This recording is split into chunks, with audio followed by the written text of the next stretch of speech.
Urfa'nın yine değerli bir evladı İbrahim Tatlıses olayını hatırlıyorsunuz.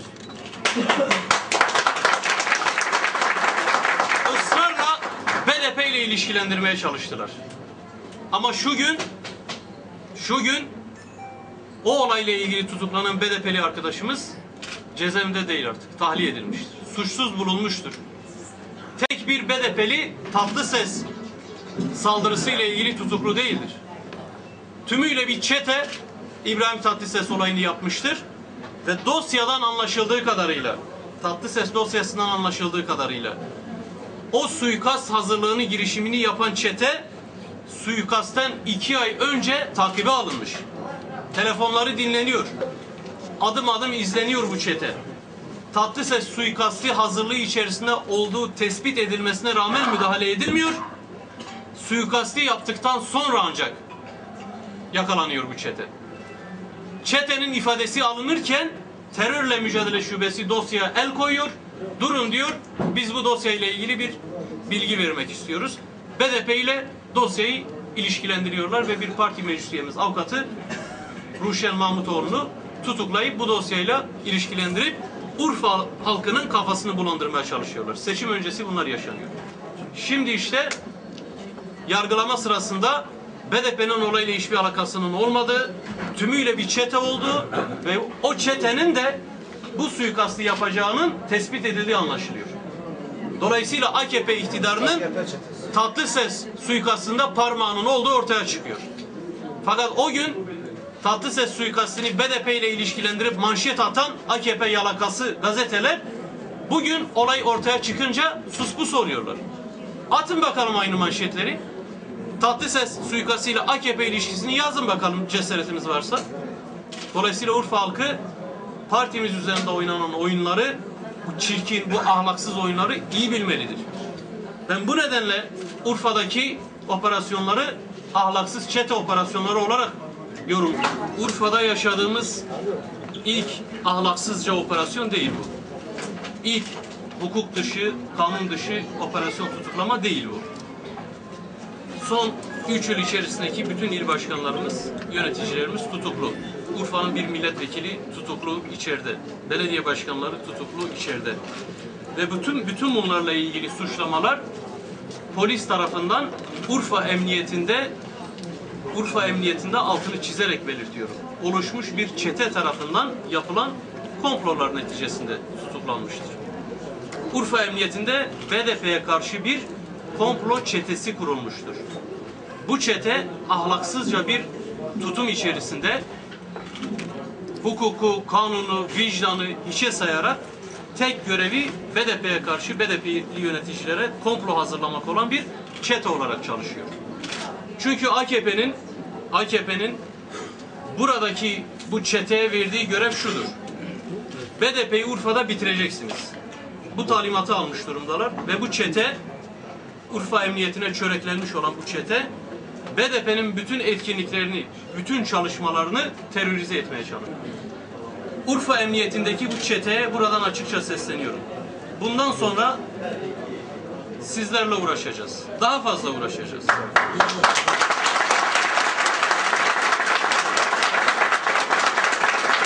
Sizin bu şehirde yaptığınız bütün pislikleri birer birer ortaya çıkaracağız.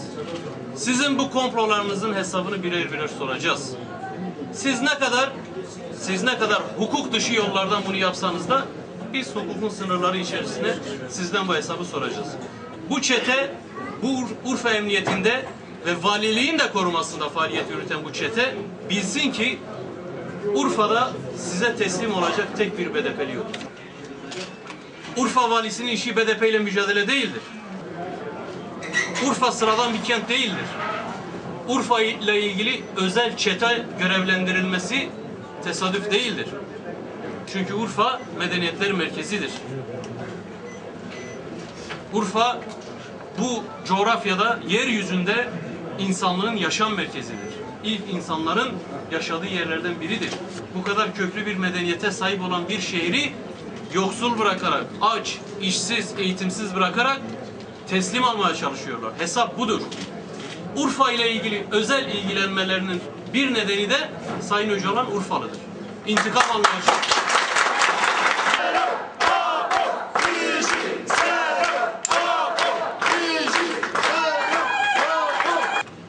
Vali Bey'e sesleniyorum. Sen burada BDP'yi engellemeye çalışacağına 90 kişilik sınıf mevcuduna ulaşmış sınıfın hesabını ver. Urfalı çocuklar 90 kişilik sınıflarda eğitim görüyorlar. Sen bu rezaletin hesabını ver, sonra beni engelle. Senin işin beni engellemek değil. Sana bu devlet maaş verirken git BDP'yi engelle, AKP'yi tut diye maaş vermiyor. AKP sevdalısı mısın? İstifa edersin, gidersin AKP'ye kaydolursun, gelirsin boyun ölçüsünü bizde alırsın. Kanuni düzenleme ile ilgili görüşümüzü belirttik. Kanuni düzenleme yapılırsa destekleyeceğimizi ifade ettik. Ama AKP biliyorsunuz bir anda kıvırmaya başladı. Başta destek vereceğini AKP sözcüleri ifade etmiş olmasına rağmen şu anda destek vermeyeceğini belirtiyorlar. Biz her zaman söyledik, yani içeride tutuklu olan rehineleri, milletvekillerimiz dahil tutuklu rehineleri halkın baskısı çıkarabilir ancak. AKP'nin bu konuda düzenleme yapmadığı ortada, yapmayacağı da anlaşılıyor. Başkanlık sistemiyle ilgili daha önce de ifade ettim arkadaşlar.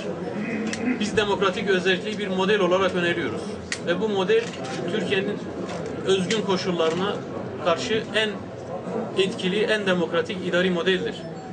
Başkanlık sistemi tartışılmasın demiyoruz. Ama demokratik özelliği bölücü ilan edip başkanlık sistemini tartıştırırsanız asıl bölücülük odur. Başbakan sürekli tekçilikten söz ediyor. Tek dilden, tek milletten, tek vatandan, tek devletten, tekten söz ediyor. Başkanlık sistemini de üstüne koyduğunuz zaman diktatörlük çıkıyor ortaya. Yani başbakan kendini inançlı bir Müslüman olarak tanımlıyor. Ben kendisine buradan, Urfa'dan soruyorum. Peygamberler şehrinden soruyorum. Bana bir tane kutsal kitapta bu tekleri bir göster bakalım. Hangi kutsal kitapta, Kur'an-ı Kerim dahil olmak üzere, kutsal kitabımız dahil olmak üzere, bir tane ayette, bir tane hadiste bana bu tek milleti, tek dili, tek dini, tek vatanı, tek bayrağı bir göster bakalım. Sen madem Müslümansın, bütün bu çoğulculuğu, çok kültürlülüğü kabul edeceksin. Senin söylediğin ne ahlaka uyuyor, ne dine uyuyor, ne Avrupa Birliği hukukuna uyuyor, ne evrensel hukuka uyuyor, ne insan haklarına uyuyor. Sen hangi kitaba göre konuşuyorsun anlamadık. Üstüne bir de tek başkan koyunca ülkede diktatörlük olur. Yani bu konuda biliyorsunuz bir tartışma da var. Çıksın kendisi desin ki evet doğru, ben aday olmayı düşünmüyorum. Ben siyaseti bırakacağım. Başkanlık sistemini de kendim için istemiyorum. Buyurun tartışın desin. Daha özgür tartışın. Ama kendisi ne başbakanlığı bırakıyor ne de cumhurbaşkanından vazgeçebiliyor. Kürt sorununda güzel gelişmeler olacak demiştiniz ya. Evet. O da diyor ki Kürt sorununda güzel gelişmeler oluyor ancak birilerinin karışmaması lazım. O birileri herhalde başbakanı kastediyordur. Ben öyle anlıyorum. Abi gel. Kolay gelsin.